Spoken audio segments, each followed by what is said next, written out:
Hello दोस्तों, welcome back to the channel सरस्टी study point. और यहाँ पर मैं ये लेके आई हूँ प्रैक्टिस सेट। और ये जो प्रैक्टिस सेट है वो उत्तर प्रदेश पुलिस के लिए बहुत इंपॉर्टेंट है, लेकिन ये उसके साथ साथ जो यूपी आरओ का एग्ज़ाम होने वाला है उसके लिए भी इम्पॉर्टेंट है, क्योंकि इसमें लेटेस्ट करंट अफेयर है, उसके साथ साथ जीएस है, इसके साथ साथ हिंदी, जीएस और हिंदी दोनों इसमें आपको देखने को मिलेंगे। और ये दोनों चीज़ें दोनों एग्ज़ाम में देखने को मिलेंगी। पहला क्वेश्चन है यहाँ पर, उनके उत्कृष्ट क्रिकेट प्रदर्शन को देखते हुए सितंबर 2023 की बात हो रही है, सितंबर वाले मंथ की। इसमें आईसीसी पुरुष प्लेयर ऑफ द मंथ, ठीक है, प्लेयर ऑफ द मंथ जो है क्रिकेट के अंतर्गत ये किसे दिया गया, तो ये शुभमन गिल को दिया गया, क्योंकि हर मंथ जो कि एक क्रिकेट खिलाड़ी को प्लेयर ऑफ द मंथ दिया जाता है, तो सितंबर के अंतर्गत इन्हें दिया गया था। और ये जो है आपने 1-1.5 साल से काफ़ी चर्चाओं में रहे हैं शुभमन गिल, और काफ़ी अच्छे प्लेयर हैं। इसके बाद अगला प्रश्न है यहाँ पर, सार्डिनिया इटली में फिडे विश्व जूनियर रैपिड शतरंज चैंपियनशिप किसने जीती? इंपॉर्टेंट क्वेश्चन है ये।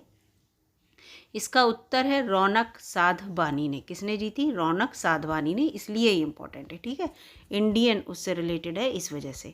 इसके बाद किस केंद्रीय, यहाँ पर इसको थोड़ा छोटा कर लेती हूँ, चारों आपके लिए ऑप्शन दिखे।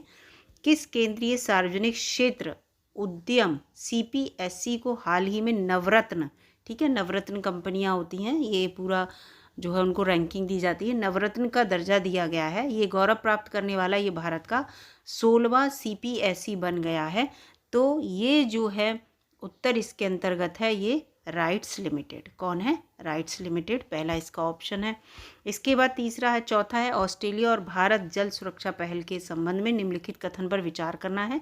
2 कथन दे रखे हैं, इन दोनों कथनों में कोई एक कथन जो है इसमें सही है, या दोनों ही सही हैं, या कोई नहीं सही है, ये आपको बताना है। तो ये पहल शहरी जल सुरक्षा के क्षेत्र में दोनों देशों के बीच द्विपक्षीय सहयोग को सुदृढ़ करेगी। बिल्कुल सही बात है, ऑस्ट्रेलिया और भारत को लेकर। इस पर जल शक्ति मंत्रालय और ऑस्ट्रेलिया सरकार के विदेश व्यापार विभाग के हस्ताक्षर हुए हैं। तो ये जल शक्ति मंत्रालय नहीं, शहरी आवास मंत्रालय और विदेश मंत्रालय से रिलेटेड है। तो यहाँ पर ये चीज़ गलत लिखी हुई है, इसीलिए इसका केवल एक ऑप्शन यहाँ पर ठीक है। 5वां क्वेश्चन है, मिलन 24, ये जो नौसेना या वायुसेना थल सेना अभ्यास होते हैं उनसे रिलेटेड है। मिलन नौसेना जो बहुपक्षीय नौसेना अभ्यास 2024 के लिए मध्य योजना सम्मेलन कहाँ आयोजित किया जाएगा? तो इसका उत्तर है विशाखापट्टनम में, ठीक है, मिलन 2024 की बात हो रही है ये। अगला यहाँ पर प्रश्न आता है, निम्नलिखित में से कौन सा राज्य बैंक दर के आधार पर सोने का एक समान कीमत कारोबार, ठीक है, कौन सा राज्य बैंक दर के आधार पर सोने का एक समान कीमत कारोबार शुरू करने वाला भारत का पहला राज्य बन गया है? तो इसके अंतर्गत है ये केरल। 7वां क्वेश्चन है यहाँ पर, वर्ष 22-23 का आ गया, ये देखिए, किस पर, निम्नलिखित में से किस पर 22-23 के बजट अनुमानों में व्यय आवंटन का उच्चतम हिस्सा है? किसे सबसे ज़्यादा हिस्सा इस समय मिला है? ये 22-23 का है, और 23-24 में बताइएगा, ये भी आ गया बजट में, ठीक है, लेकिन ये क्वेश्चन जो है आएगा नहीं, क्योंकि लेटेस्ट है, पेपर तो छप चुके होंगे जहाँ तक है, लेकिन इसको याद कर लीजिएगा।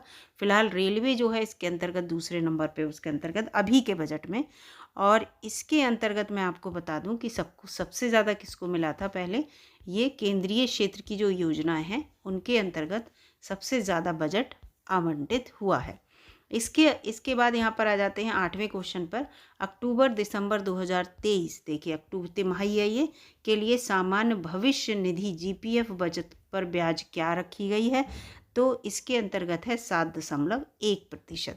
इसके बाद है, वर्ष 2023 के लिए मणिपुरी भाषा में साहित्य अकादमी के बाल साहित्य पुरस्कार से किसे सम्मानित किया गया?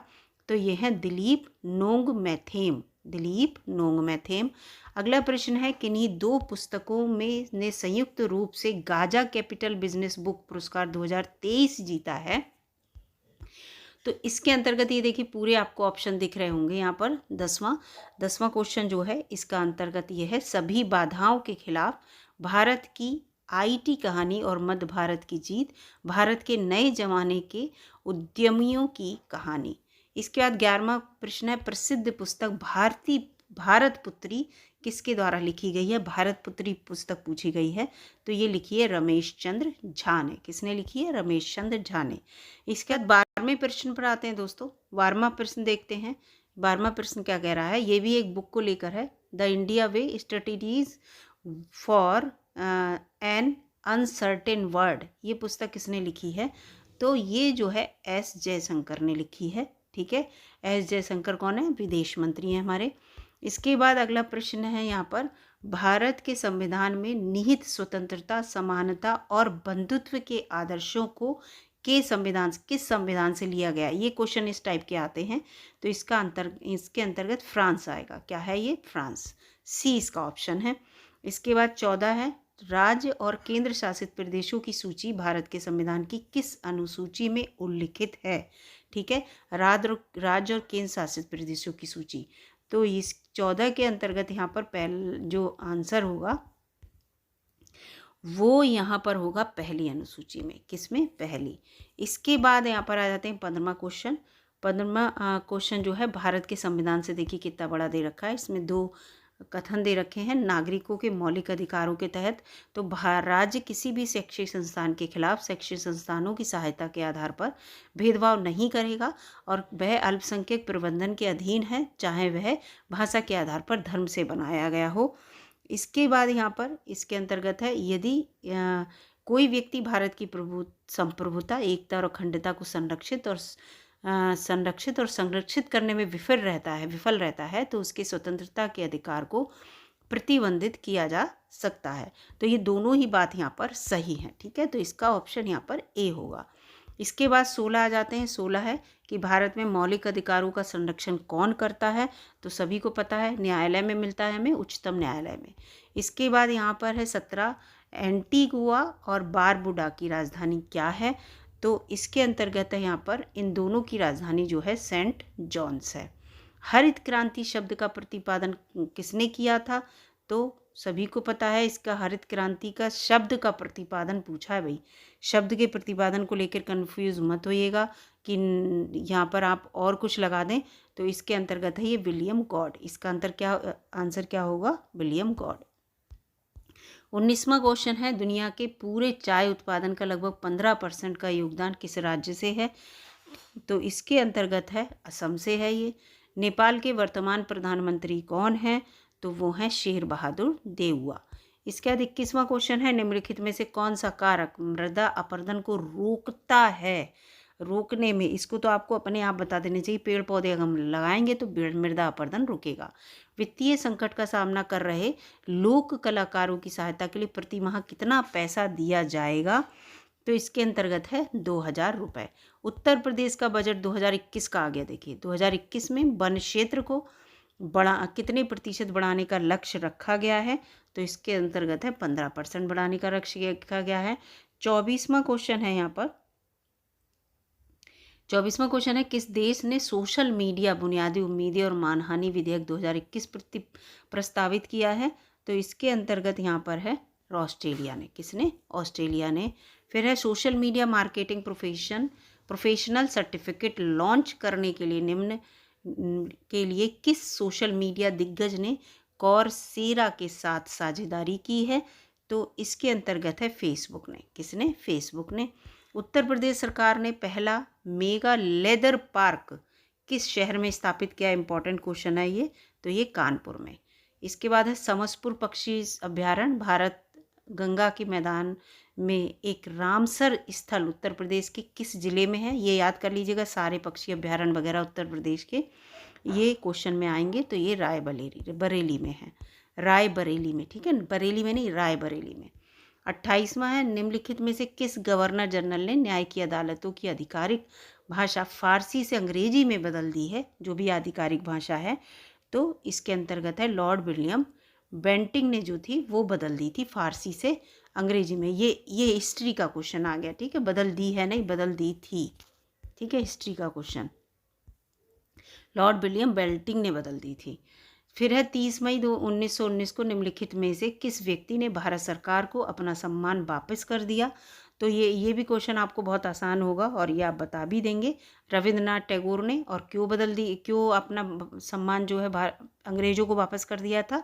क्योंकि आप सभी को पता है जलियांवाला बाग कांड की बात। इसके बाद है 30वां क्वेश्चन, भारत के में विदेशी मुद्रा भंडार कौन संभालता है? 30वां प्रश्न है, तो इसके अंतर्गत भारतीय रिजर्व बैंक संभालती है।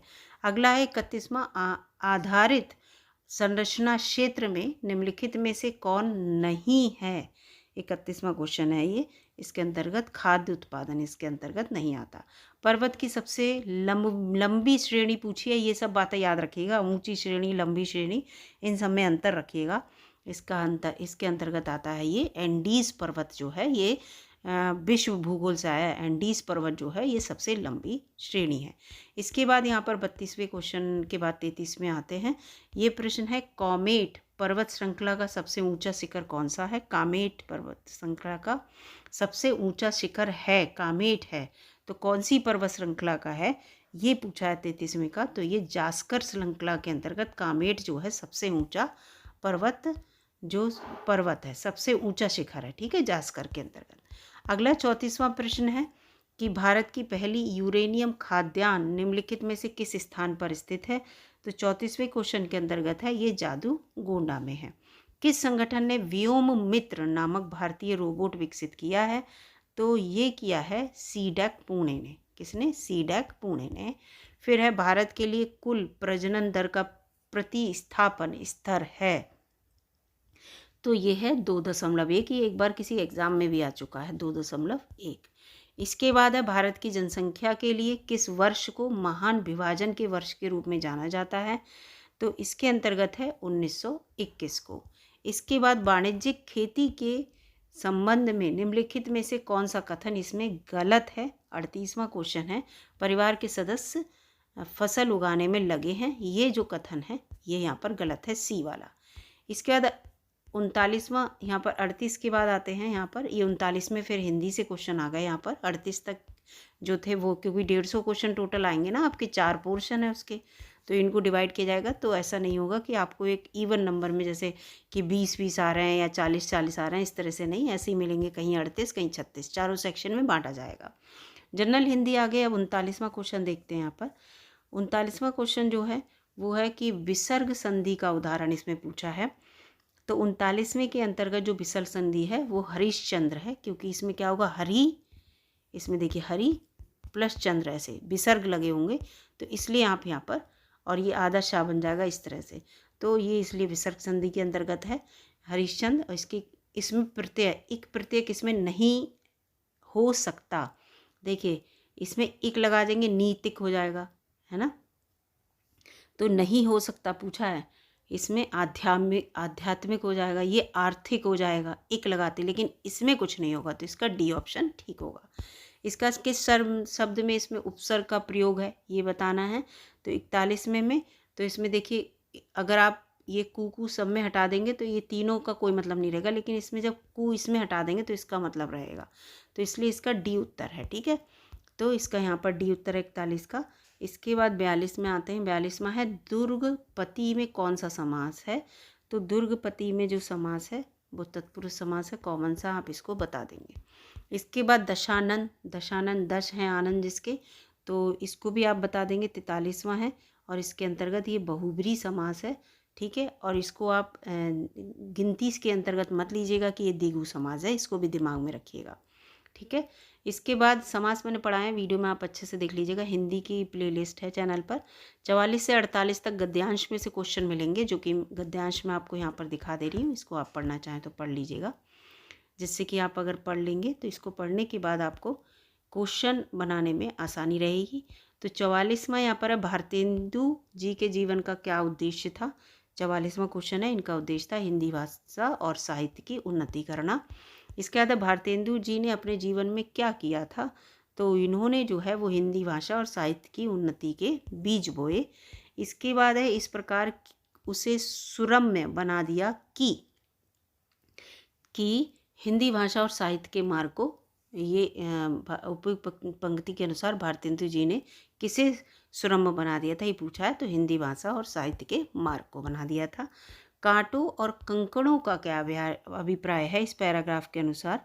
तो इसमें है मार्ग में रुकावटें, इसके अंतर्गत है ये। इसके बाद 48वां है मनोरम का क्या अर्थ है? 48वां, तो मनोरम का अर्थ है मन को रमाने वाला। इसके बाद 49वां अलग से आ गया, ये सरस्वती सम्मान जो है वो किस क्षेत्र में दिया जाता है? तो ये जो सम्मान है वो साहित्य के क्षेत्र में दिया जाता है। फिर 50 और 51 दोनों मुहावरे हैं। तो आस्तीन का सांप किसे कहते हैं भाई? आस्तीन का सांप जो है सभी को पता है, कपटी मित्र, आपका मित्र भी रहेगा और आपको धोखा भी देगा। छाती पर मूंग दलना, ये एक मुहावरा है और इसका जो अर्थ है यहाँ पर 51वां, इसका मतलब है, छाती पर मूंग दलने का मतलब है दुख देना। कहते नहीं, आप तो हमारी छाती पे मूंग दल रहे हैं।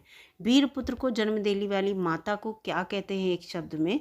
ये 52वां है, तो इसको कहते हैं वीर प्रसू। क्या कहते हैं? वीर प्रसू।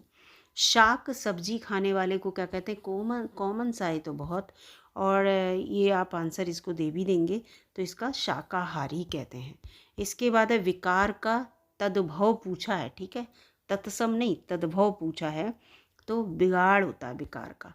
इसके बाद है पयोधन, पयोधन में संधि विच्छेद क्या होगा? 55वां, तो इसका होगा पया प्लस धन।